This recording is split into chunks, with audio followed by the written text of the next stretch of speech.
My name is Micah Pearson. I'm the founder and creator of Inside Out. Our mission is advocacy through lived experiences.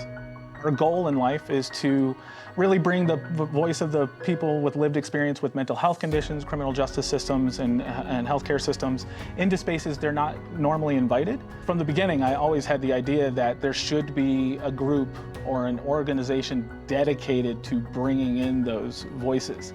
And for 7 or 8 years, I was on the outside trying to get in. And then I was privileged enough to actually finally work my way in the door. And now that I'm there, I want to keep the door open for people to come behind me.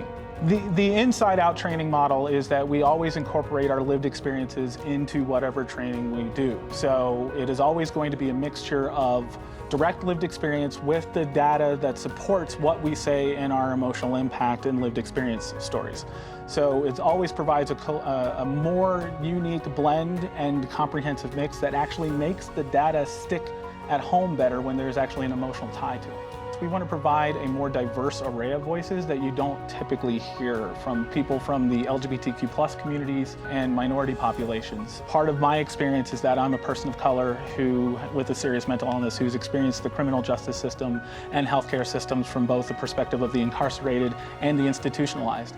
And I bring that experience to the work that I do. That is really crucial part of our mission, because one of our core goals, of course, is to hire advocates and train them to provide different perspectives than even I have, because my perspective, while unique to what you traditionally hear, is still just my perspective. I encourage anyone who's interested in the services that we offer and the work that we do to check us out at ioadvocacy.com or Twitter at ioadvocacy, or at Facebook, facebook.com/ioadvocacy.